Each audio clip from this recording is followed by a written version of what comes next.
Complete Works of Swami Vivekananda. Volume 2. Practical Vedanta and Other Lectures. Practical Vedanta. Part 1. Delivered in London, 10th of November 1896. I have been asked to say something about the practical position of the Vedanta philosophy. As I have told you, theory is very good indeed, but how are we to carry it into practice?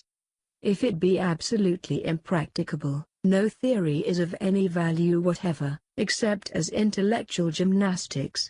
The Vedanta, therefore, as a religion must be intensely practical. We must be able to carry it out in every part of our lives.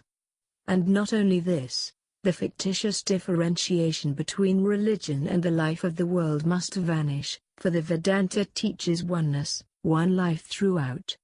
The ideals of religion must cover the whole field of life.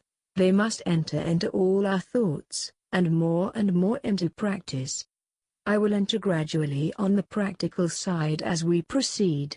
But this series of lectures is intended to be a basis, and so we must first apply ourselves to theories and understand how they are worked out, proceeding from forest caves to busy streets and cities, and one peculiar feature we find is that many of these thoughts have been the outcome, not of retirement into forests, but have emanated from persons whom we expect to lead the busiest lives, from ruling monarchs. Shvetaketu was the son of Aruni, a sage, most probably a recluse. He was brought up in the forest, but he went to the city of the Panchalas, and appeared at the court of the king, Pravarhanajayivali. The king asked him, "Do you know how beings depart hence at death?" "No, sir." "Do you know how they return hither?" "No, sir." "Do you know the way of the fathers and the way of the gods?" "No, sir." Then the king asked other questions. Shvetaketu could not answer them. So the king told him that he knew nothing. The boy went back to his father, and the father admitted that he himself could not answer these questions. It was not that he was unwilling to answer these questions. It was not that he was unwilling to teach the boy, but he did not know these things. So he went to the king and asked to be taught these secrets. The king said that these things had been hitherto known only among kings. The priests never knew them. He, however, proceeded to teach him what he desired to know. In various Upanishads we find that this Vedanta philosophy is not the outcome of meditation in the forests only, but that the very best parts of it were thought out and expressed by brains which were busiest in the everyday affairs of life. We cannot conceive any man busier than an absolute monarch, a man who is ruling over millions of people, and yet, some of these rulers were deep thinkers. Everything goes to show that this philosophy must be very practical, and later on, when we come to the Bhagavad Gita, most of you, perhaps, have read it. It is the best commentary we have on the Vedanta philosophy. Curiously enough, the scene is laid on the battlefield, where Krishna teaches this philosophy to Arjuna, and the doctrine which stands out luminously in every page of the Gita is intense activity, but in the midst of it, eternal calmness. This is the secret of work, to attain which is the goal of the Vedanta. Inactivity, as we understand it in the sense of passivity, certainly cannot be the goal. Were it so, then the wolves around us would be the most intelligent. They are inactive. Clods of earth, stumps of trees, would be the greatest sages in the world. They are inactive. Nor does inactivity become activity when it is combined with passion. Real activity, which is the goal of Vedanta, is combined with eternal calmness, the calmness which cannot be ruffled, the balance of mind which is never disturbed, whatever happens. And we all know from our experience in life that that is the best attitude for work. I've been asked many times how we can work if we do not have the passion which we generally feel for work. I also thought in that way years ago, but as I am growing older, getting more experience, I find it is not true. The less passion there is, the better we work. The calmer we are, the better for us, and the more the amount of work we can do. When we let loose our feelings, we waste so much energy, shatter our nerves, disturb our minds, and accomplish very little work. The energy which ought to have gone out as work is spent as mere feeling, which counts for nothing. It is only when the mind is very calm and collected that the whole of its energy is spent in doing good work. And if you read the lives of the great workers which the world has produced, you will find that they were wonderfully calm men. Nothing, as it were, could throw them off their balance. That is why the man who becomes angry never does a great amount of work, and the man whom nothing can make angry accomplishes so much. The man who gives way to anger, or hatred, or any other passion, cannot work, he only breaks himself to pieces, and does nothing practical. It is the calm, forgiving, equable, well-balanced mind that does the greatest amount of work. The Vedanta preaches the ideal, and the ideal, as we know, is always far ahead of the real, of the practical, as we may call it. There are two tendencies in human nature, one to harmonize the ideal with the life, and the other to elevate the life to the ideal. It is a great thing to understand this, for the former tendency is the temptation of our lives. I think that I can only do a certain class of work. Most of it, perhaps, is bad, most of it, perhaps, has a motive power of passion behind it, anger, or greed, or selfishness. Now if any man comes to preach to me a certain ideal, the first step towards which is to give up selfishness, to give up self-enjoyment, I think that is impractical. But when a man brings an ideal which can be reconciled with my selfishness, I am glad at once and jump at it. That is the ideal for me. As the word orthodox has been manipulated into various forms, so has been the word practical. My doxy is orthodoxy, your doxy is heterodoxy. So with practicality.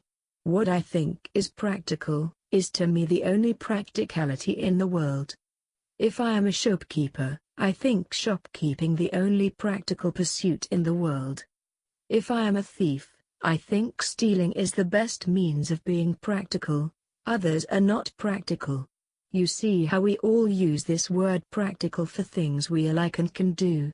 Therefore I will ask you to understand that Vedanta, though it is intensely practical, is always so in the sense of the ideal. It does not preach an impossible ideal, however high it be, and it is high enough for an ideal. In one word, this ideal is that you are divine, thou art that. This is the essence of Vedanta, after all its ramifications and intellectual gymnastics. You know the human soul to be pure and omniscient. You see that such superstitions as birth and death would be entire nonsense when spoken of in connection with the soul. The soul was never born and will never die, and all these ideas that we are going to die and are afraid to die are mere superstitions. And all such ideas as that we can do this or cannot do that are superstitions. We can do everything. The Vedanta teaches men to have faith in themselves first. As certain religions of the world say that a man who does not believe in a personal God outside of himself is an atheist, so the Vedanta says, a man who does not believe in himself is an atheist. Not believing in the glory of our own soul is what the Vedanta calls atheism. To many this is, no doubt, a terrible idea, and most of us think that this ideal can never be reached, but the Vedanta insists that it can be realized by everyone. There is neither man nor woman nor child, nor difference of race or sex, nor anything that stands as a bar to the realization of the ideal, because Vedanta shows that it is realized already, it is already there. All the powers in the universe are already ours. It is we who have put our hands before our eyes and cry that it is dark. Know that there is no darkness around us. Take the hands away and there is the light which was from the beginning. Darkness never existed, weakness never existed. We who are fools cry that we are weak. We who are fools cry that we are impure. Thus Vedanta not only insists that the ideal is practical, but that it has been so all the time, and this ideal, this reality, is our own nature.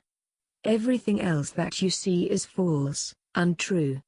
As soon as you say, I am a little mortal being, you are saying something which is not true, you are giving the lie to yourselves.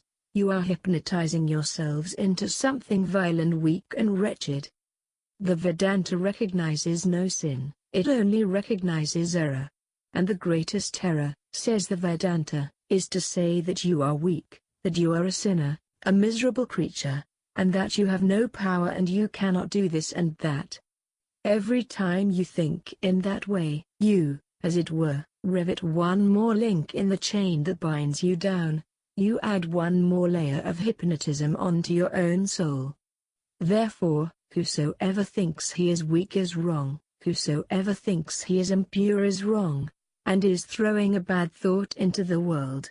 This we must always bear in mind, that in the Vedanta there is no attempt at reconciling the present life, the hypnotized life, this false life which we have assumed, with the ideal, but this false life must go, and the real life which is always existing must manifest itself, must shine out. No man becomes purer and purer, it is a matter of greater manifestation. The veil drops away, and the native purity of the soul begins to manifest itself. Everything is ours already, infinite purity, freedom, love, and power. The Vedanta also says that not only can this be realized in the depths of forests or caves, but by men in all possible conditions of life. We have seen that the people who discovered these truths were neither living in caves nor forests, nor following the ordinary vocations of life, but men who, we have every reason to believe, led the busiest of lives, men who had to command armies, to sit on thrones, and look to the welfare of millions, and all these, in the days of absolute monarchy, and not as in these days when a king is to a great extent a mere figurehead, yet they could find time to think out all these thoughts, to realize them, and to teach them to humanity. How much more then should it be practical for us whose lives, compared with theirs, are lives of leisure? That we cannot realize them is a shame to us, seeing that we are comparatively free all the time, having very little to do. My requirements are as nothing compared with those of an ancient absolute monarch. My wants are as nothing compared with the demands of Arjuna on the battlefield of Kurukshetra, commanding a huge army, and yet he could find time in the midst of the din and turmoil of battle, to talk the highest philosophy and to carry it into his life also. Surely we ought to be able to do as much in this life of ours, comparatively free, easy, and comfortable. Most of us here have more time than we think we have, if we really want to use it for good. With the amount of freedom we have, we can attain to 200 ideals in this life, if we will, but we must not degrade the ideal to the actual. One of the most insinuating things comes to us in the shape of persons who apologize for our mistakes, and teach us how to make special excuses for all our foolish wants and foolish desires, and we think that their ideal is the only ideal we need have. But it is not so. The Vedanta teaches no such thing. The actual should be reconciled to the ideal, the present life should be made to coincide with life eternal. For you must always remember that the one central ideal of Vedanta is this oneness. There are no two in anything, no two lives, nor even two different kinds of life for the two worlds. You will find the Vedas speaking of heavens and things like that at first, but later on, when they come to the highest ideals of their philosophy, they brush away all these things. There is but one life, one world, one existence. Everything is that one, the difference is in degree, and not in kind. The difference between our lives is not in kind. The Vedanta entirely denies such ideas as that animals are separate from men, and that they were made and created by God to be used for our food. Some people have been kind enough to start an anti-vivisection society. I asked a member, "Why do you think, my friend, that it is quite lawful to kill animals for food, and not to kill one or two for scientific experiments?" He replied, "Vivisection is most horrible, but animals have been given to us for food. Oneness includes all animals. If man's life is immortal, so also is the animals. The difference is only in degree and not in kind. The amoeba and I are the same. The difference is only in degree, and from the standpoint of the highest life, all these differences vanish. A man may see a great deal of difference between grass and a little tree, but if you mount very high, the grass and the biggest tree will appear much the same. So, from the standpoint of the highest ideal, the lowest animal and the highest man are the same. If you believe there is a God, the animals and the highest creatures must be the same. A God who is partial to his children called men, and cruel to his children called brute beasts, is worse than a demon. I would rather die 100 times than worship such a God. My whole life would be a fight with such a God, but there is no difference, and those who say there is, are irresponsible, heartless people who do not know. Here is a case of the word practical used in a wrong sense. I myself may not be a very strict vegetarian, but I understand the ideal. When I eat meat I know it is wrong. Even if I am bound to eat it under certain circumstances, I know it is cruel.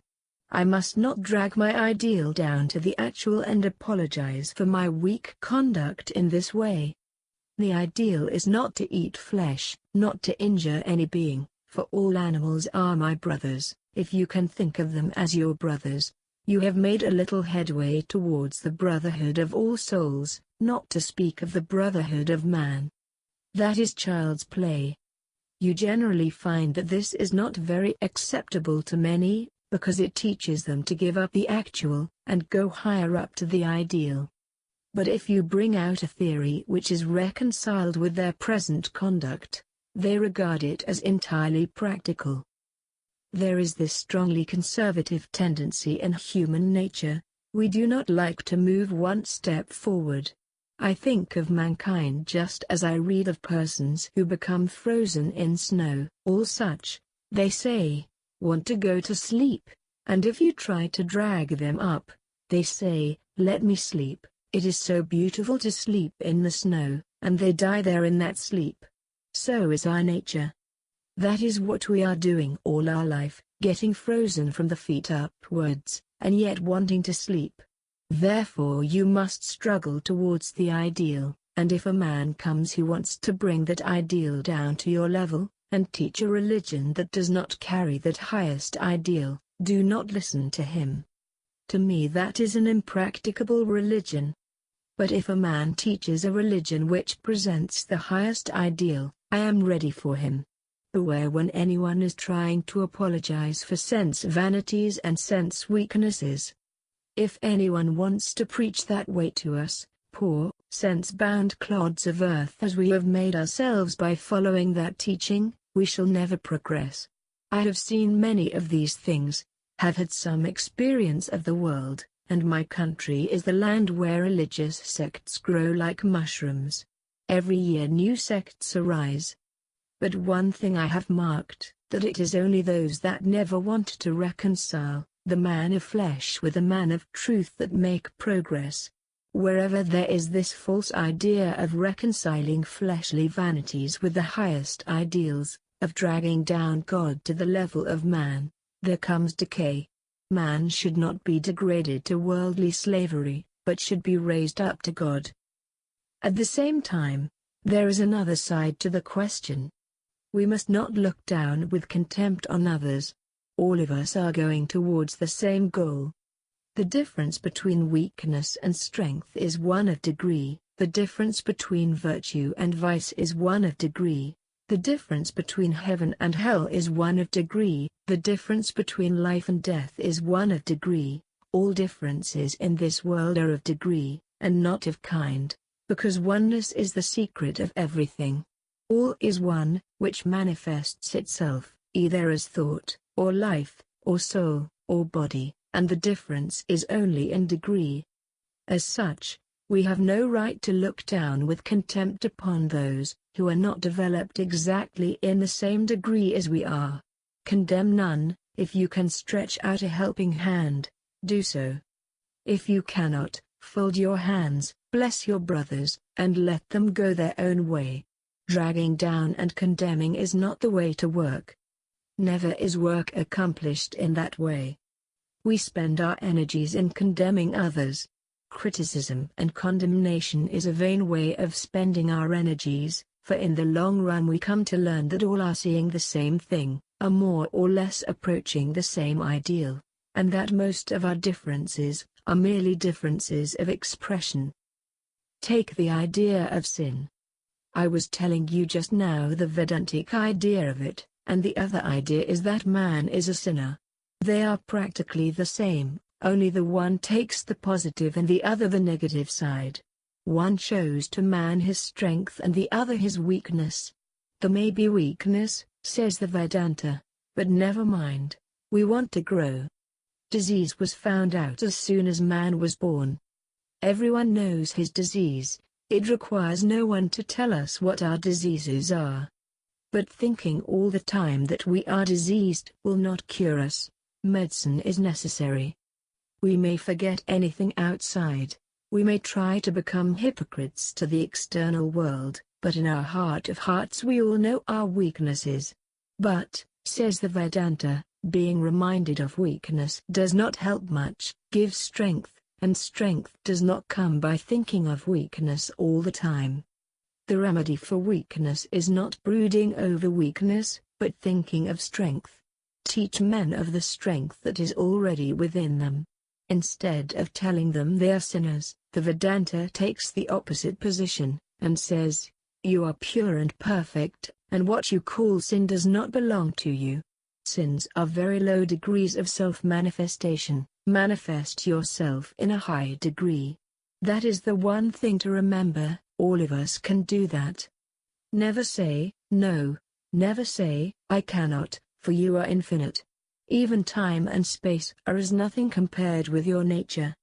You can do anything and everything, you are almighty. These are the principles of ethics, but we shall now come down lower and work out the details. We shall see how this Vedanta can be carried into our everyday life, the city life, the country life, the national life, and the home life of every nation. For, if a religion cannot help a man wherever he may be, wherever he stands, it is not of much use, it will remain only a theory for the chosen few. Religion, to help mankind, must be ready and able to help him in whatever condition he is. In servitude or in freedom, in the depths of degradation or on the heights of purity, everywhere, equally, it should be able to come to his aid. The principles of Vedanta, or the ideal of religion, or whatever you may call it, will be fulfilled by its capacity for performing this great function. The ideal of faith in ourselves is of the greatest help to us. If faith in ourselves had been more extensively taught and practiced, I am sure a very large portion of the evils and miseries that we have would have vanished. Throughout the history of mankind, if any motive power has been more potent than another in the lives of all great men and women, it is that of faith in themselves. Born with the consciousness that they were to be great, they became great. Let a man go down as low as possible. There must come a time when out of sheer desperation he will take an upward curve and will learn to have faith in himself. But it is better for us that we should know it from the very first. Why should we have all these bitter experiences in order to gain faith in ourselves? We can see that all the difference between man and man is owing to the existence or non-existence of faith in himself. Faith in ourselves will do everything. I have experienced it in my own life, and am still doing so, and as I grow older that faith is becoming stronger and stronger. He is an atheist who does not believe in himself. The old religion said that he was an atheist who did not believe in God. The new religion says that he is the atheist who does not believe in himself. But it is not selfish faith, because the Vedanta, again, is the doctrine of oneness. It means faith in all, because you are all. Love for yourselves means love for all, love for animals, love for everything, for you are all one. It is the great faith which will make the world better. I am sure of that. He is the highest man who can say with truth, I know all about myself. Do you know how much energy, how many powers, how many forces are still lurking behind that frame of yours? What scientist has known all that is in man?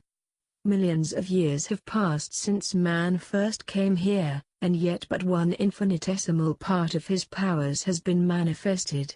Therefore, you must not say that you are weak. How do you know what possibilities lie behind that degradation on the surface? You know but little of that which is within you. For behind you is the ocean of infinite power and blessedness. This Atman is first to be heard of. Hear day and night that you are that soul. Repeat it to yourselves day and night till it enters into your very veins, till it tingles in every drop of blood, till it is in your flesh and bone. Let the whole body be full of that one ideal, I am the birthless, the deathless, the blissful, the omniscient, the omnipotent, ever glorious soul. Think on it day and night, think on it till it becomes part and parcel of your life. Meditate upon it, and out of that will come work. Out of the fullness of the heart the mouth speaketh, and out of the fullness of the heart the hand worketh also. Action will come. Fill yourselves with the ideal, whatever you do, think well on it. All your actions will be magnified, transformed, deified, by the very power of the thought. If matter is powerful, thought is omnipotent. Bring this thought to bear upon your life, fill yourselves with the thought of your almightiness, your majesty, and your glory. Would to God no superstitions had been put into your head. Would to God we had not been surrounded from our birth by all these superstitious influences and paralyzing ideas of our weakness and vileness. Would to God that mankind had had an easier path through which to attain to the noblest and highest truths. But man had to pass through all this. Do not make the path more difficult for those who are coming after you. These are sometimes terrible doctrines to teach. I know people who get frightened at these ideas, but for those who want to be practical, this is the first thing to learn. Never tell yourselves or others that you are weak. Do good if you can, but do not injure the world. You know in your inmost heart that many of your limited ideas, this humbling of yourself and praying and weeping to imaginary beings, are superstitions. Tell me one case where these prayers have been answered. All the answers that came were from your own hearts. You know there are no ghosts, but no sooner are you in the dark than you feel a little creepy sensation. That is so because in our childhood we have had all these fearful ideas put into our heads. But do not teach these things to others through fear of society and public opinion, through fear of incurring the hatred of friends, or for fear of losing cherished superstitions. Be masters of all these. What is there to be taught more in religion than the oneness of the universe and faith in one's self? All the works of mankind for thousands of years past have been towards this one goal, and mankind is yet working it out. It is your turn now, and you already know the truth. For it has been taught on all sides. Not only philosophy and psychology, but materialistic sciences have declared it. Where is the scientific man today who fears to acknowledge the truth of this oneness of the universe? Who is there who dares talk of many worlds? All these are superstitions.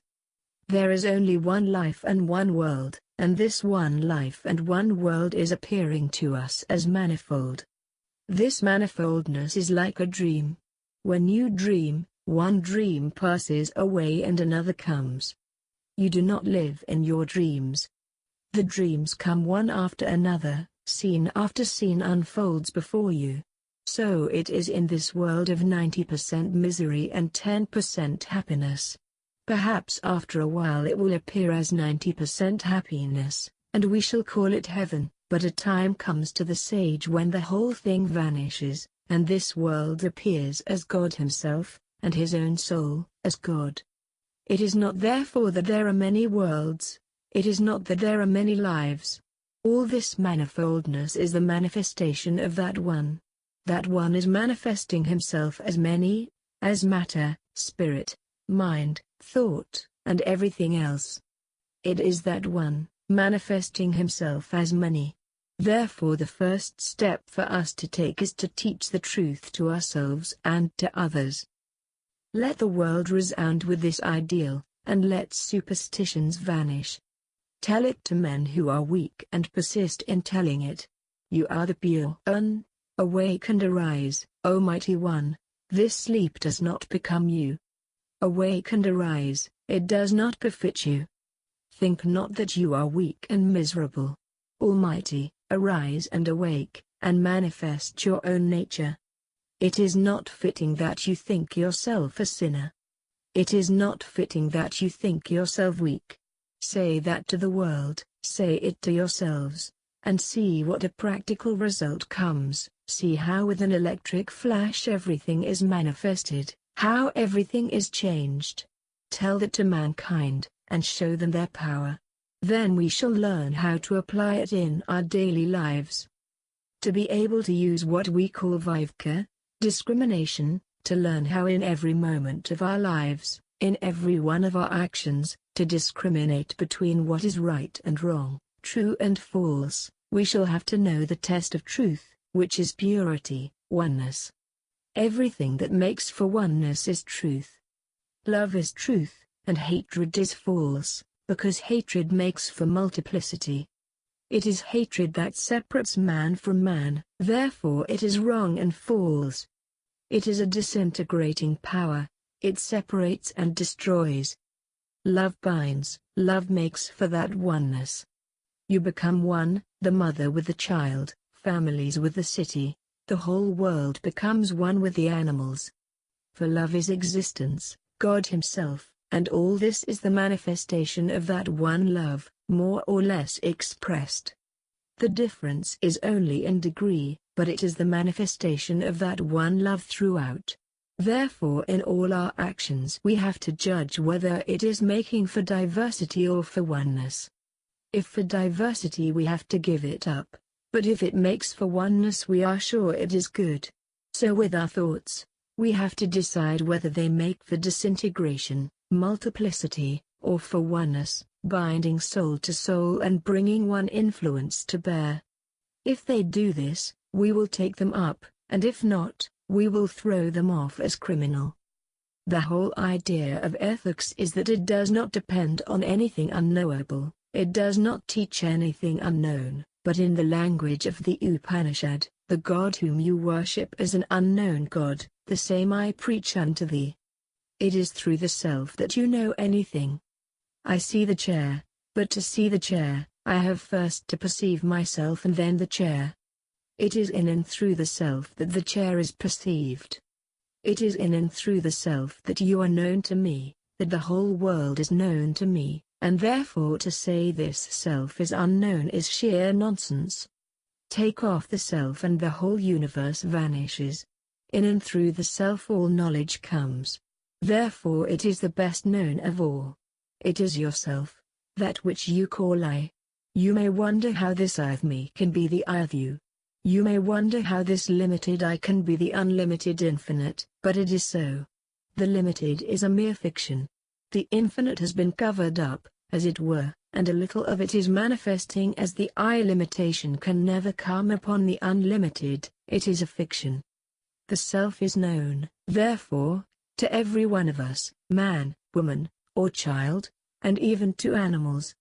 Without knowing him we can neither live nor move, nor have our being. Without knowing this Lord of all, we cannot breathe or live a second. The God of the Vedanta is the most known of all and is not the outcome of imagination. If this is not preaching a practical God, how else could you teach a practical God? Where is there a more practical God than he whom I see before me, a God omnipresent, in every being, more real than our senses. For you are He, the omnipresent God Almighty, the soul of your souls, and if I say you are not, I tell an untruth. I know it, whether at all times I realize it or not. He is the oneness, the unity of all, the reality of all life and all existence. These ideas of the ethics of Vedanta have to be worked out in detail, and, therefore, you must have patience. As I have told you, we want to take the subject in detail and work it up thoroughly, to see how the ideas grow from very low ideals, and how the one great ideal of oneness has developed and become shaped into the universal love, and we ought to study these in order to avoid dangers. The world cannot find time to work it up from the lowest steps. But what is the use of our standing on higher steps if we cannot give the truth to others coming afterwards?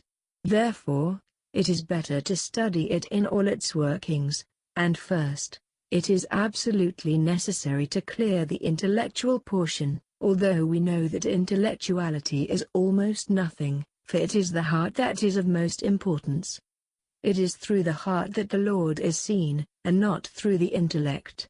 The intellect is only the street cleaner, cleansing the path for us, a secondary worker, the policeman, but the policeman is not a positive necessity for the workings of society. He is only to stop disturbances, to check wrongdoing, and that is all the work required of the intellect. When you read intellectual books, you think when you have mastered them, bless the Lord that I am out of them, because the intellect is blind and cannot move of itself, it has neither hands nor feet. It is feeling that works, that moves with speed infinitely superior to that of electricity or anything else. Do you feel? That is the question. If you do, you will see the Lord. It is the feeling that you have today that will be intensified, deified, raised to the highest platform, until it feels everything, the oneness in everything, till it feels God in itself and in others. The intellect can never do that. Different methods of speaking words, different methods of explaining the texts of books, these are for the enjoyment of the learned, not for the salvation of the soul. Vivekananda, 58.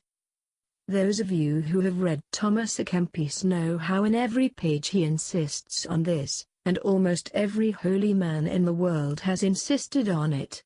Intellect is necessary, for without it we fall into crude errors and make all sorts of mistakes. Intellect checks these, but beyond that, do not try to build anything upon it. It is an inactive, secondary help. The real help is feeling, love. Do you feel for others? If you do, you are growing in oneness. If you do not feel for others, you may be the most intellectual giant ever born, but you will be nothing. You are but dry intellect, and you will remain so.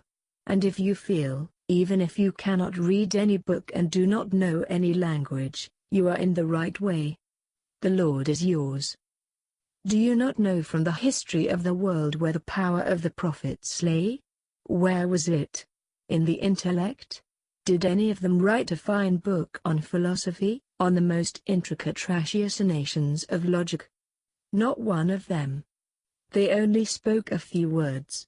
Feel like Christ and you will be a Christ, feel like Buddha and you will be a Buddha. It is feeling that is the life, the strength, the vitality, without which no amount of intellectual activity can reach God.